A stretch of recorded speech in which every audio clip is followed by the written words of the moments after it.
mungkin pernah belanja spare part, mungkin pernah belanja em, filter-filter udara yang kita bikin packagingnya di sini. Nah, Anda mungkin tidak tahu kalau itu sebenarnya adalah salah satu bikinan alumni.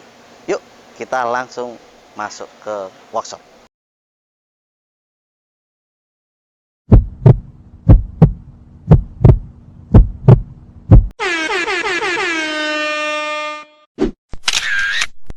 Saya Halim, saya alumni IMM Japan angkatan 121. Saya berangkat akhir tahun 2002 dan pulang itu awal 2006. Hari ini kita akan melihat kegiatan saya, yaitu di bidang packaging karton box. Nah, ayo kita lihat dulu proses bagaimana sebenarnya sebuah packaging karton yang mungkin Anda terima di rumah masing-masing itu dibuat. Saya dulu di tahun 2007 sudah memulai usaha secara trading, general trading. Tetapi dengan berjalannya waktu, akhirnya kita memutuskan spesialisasinya di bidang packaging. Dulu apa saja saya layani. Tahun 2009 itu sudah memfokuskan membuat packaging, yaitu karton. Kenapa karton? Karena memang yang ada peluangnya itu dan kebutuhan di industri itu continue.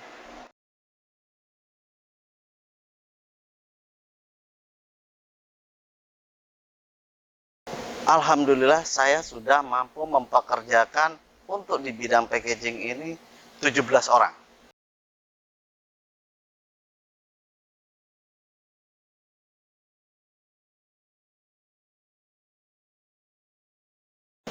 17 orang itu sudah sangat cukup untuk membuat sebuah sistem packaging. Ini adalah produk yang sudah finish good. Ini produk finish good adalah produk yang sudah siap dikirim.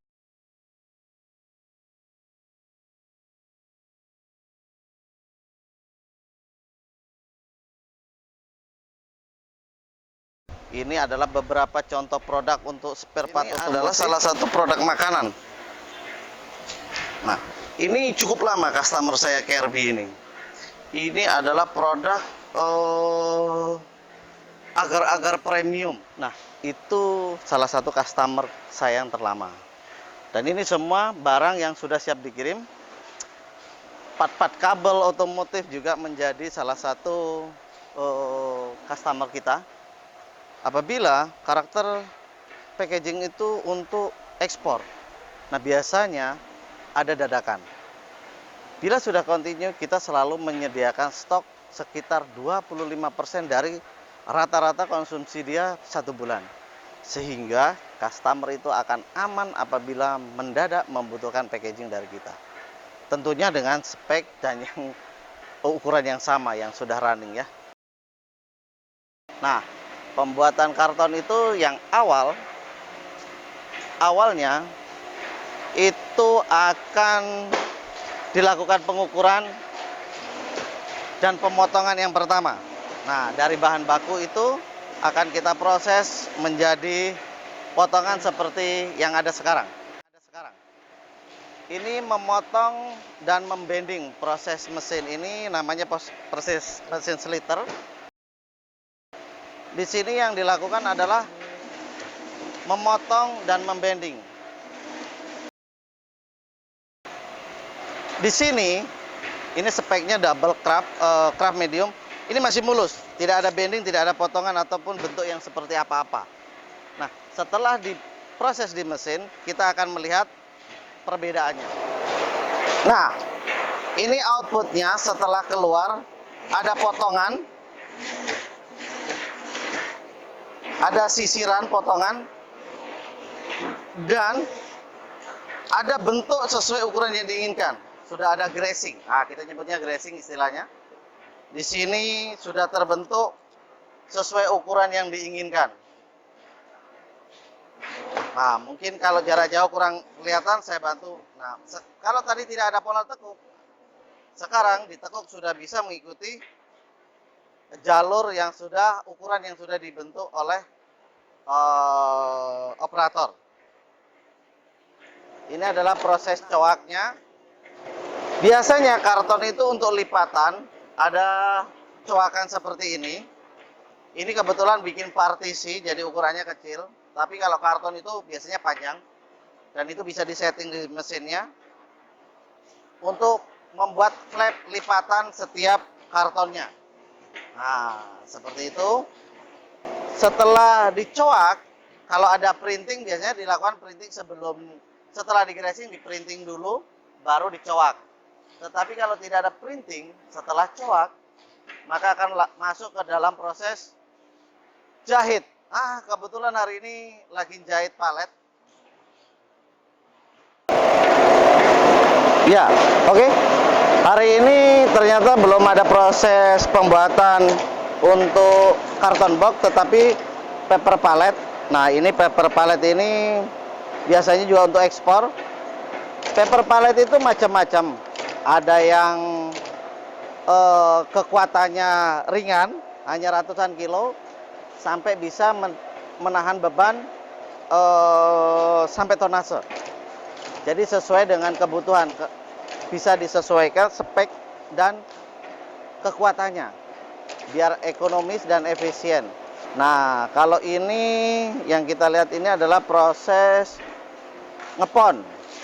Nah, ternyata ini pembuatan boxnya dengan metode dipon atau ya sistem die cutting maker ya. Di sini yang bentuknya semula seperti ini, polos. Nah, setelah di die cut, dia akan keluar seperti ini, membentuk pola yang diinginkan. Nah, ini sudah jadi produk. Tinggal membuang bagian-bagian yang tidak dibutuhkan. Nah, ini adalah hasil produknya seperti ini. Ini sudah menjadi barang yang disebut finish good. Nah, bentuk-bentuk seperti ini hanya bisa dikerjakan dengan mesin die cut yang tentunya lebih presisi. Nah, ini akan dibentuk, dilipat sesuai dengan yang diinginkan customer. Ya, ini adalah salah satu bentuk pisau malnya. Ini pisau yang membentuk polanya. Dan untuk membuat proses pisau ini, ternyata kita harus investasi mesin tersendiri yang cukup lumayan mahal. Karena untuk daerah Karawang, Cikampek dan sekitarnya belum ada yang bisa membuat pisau ini. Hanya bisa dibuat yang terdekat di daerah Bekasi. Sehingga saya harus membeli mesin sendiri. Nanti kita lihat mesinnya untuk proses pembuatan die cut-nya. Nah, ini yang proses pengepresan secara vertikal. Biasanya digunakan untuk yang mempunyai dimensi besar dan volumenya tidak besar. Bajunya operatornya. Ini digunakan adalah ini mesin made in Japan ya. Punyanya Sonic Japan. Ini adalah mesin ultrasonic untuk welding barang-barang dari plastik. Saya dulu beli second. Nah, kebetulan ini adalah produknya Sanwa yang kita buat. Kebetulan yang ada. Sebenarnya kita juga banyak untuk spare part otomotif lainnya, seperti lampu-lampu untuk in-house itu seperti itu. Nah, mesin ini adalah fungsinya menggabungkan. Kalau di karton pakai welding, kalau di sini menggunakan ultrasonic welding, sehingga lengket. Dan prosesnya pun dingin, hanya panas di ujungnya saja pada saat frekuensinya itu bertemu di sini. Oke. Seperti yang saya ceritakan tadi, kita akan lihat inilah proses pembuatan die cut atau pisau. Nah, pisau itu yang lumayan mahal menurut saya ini mesinnya. Mungkin bagi orang lain murah, tapi bagi saya untuk beli sebuah gergaji dengan nilai 40-50 juta itu cukup mahal bagi saya untuk mata gergaji yang sekecil ini. Nah, itu nanti triplex ini digambar lalu dimasukkan di sini untuk dibuat pola. Makanya kenapa mata gergajinya kecil, karena supaya mudah untuk dibikin polanya, mungkin lingkaran, mungkin tekukan, sudut, radius, kayak gitu lebih mudah dibuatnya. Nah, setelah kita mempola di dalam tabel triplek tadi sesuai ukuran dan yang diinginkan dan bentuknya sesuai dengan gambar, kita akan melakukan proses namanya pemasangan pisaunya di sini. Nah, ini adalah contoh-contoh gambar. Ini adalah gambar yang akan diproses pisaunya sesuai dengan ukuran aktualnya. Nah, pisau itu seperti ini. Ini material sisa potongannya. Nah, di sini akan ditekuk, dibentuk polanya dengan menggunakan mesin yang ini. Mesin ini dengan mesin itu setnya berbeda.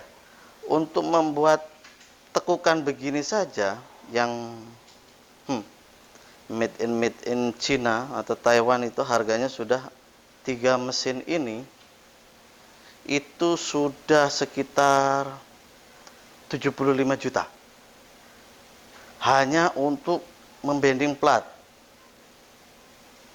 Jadi sudah modalnya kurang lebih 125 juta untuk membuat usaha pisau. Nah, ini juga bisa menjadi sebuah usaha sendiri sebenarnya bila mempunyai tim ahli pembuat pisau. Ada alumni juga yang profesinya membuat pisau tapi di Jakarta. Saya juga minta referensi dia untuk ataupun kalau ada belajar-belajar membuat pisau. Saat ini pembuatan pisau atau die-cut ini hanya kita gunakan di internal Asahi Family sendiri. Dengan tujuan supaya proses dari request customer sampai pengiriman proses itu menjadi pendek. Apabila kita request keluar untuk pembuatan pisau saja butuh waktu 1 minggu. Nah, kalau kita bikin sendiri, kalau dalam kondisi longgar 1 hari itu sudah jadi. Bahkan mungkin paling lama 2 hari lah. Hari ini digambar, besok diproses pembuatannya. Nah, terus di sini juga ada pembuatan untuk after screen ya. Di sini ini pembuatan after untuk sablon. Nah, ini mungkin salah satu operator kita yang sedang memproses pembuatan film untuk screen salah satu customer. Nah, dia membentuk sesuai ukuran yang ada di drawing. Nah, ini contohnya ya. Drawing masternya seperti ini. Nah, ini adalah harus jadinya seperti ini dan sekarang sedang disetting ukurannya, polanya untuk dibuatin filmnya. Filmnya nanti kurang lebih jadinya ya sablon standar sajalah. Macam-macam. Mungkin ada yang seperti ini. Ya, teman-teman kurang lebih seperti itu rangkaian pembuatan untuk karton box, termasuk di dalamnya proses die cutting, pembuatan die cut makernya juga ada, sehingga kita bisa memperpendek prosesnya. Terima kasih sudah menonton, pantau terus As Channel untuk kegiatan-kegiatan lainnya dan peluang-peluang usaha lain yang bisa kita sharing di situ. Salam As Channel, mantap.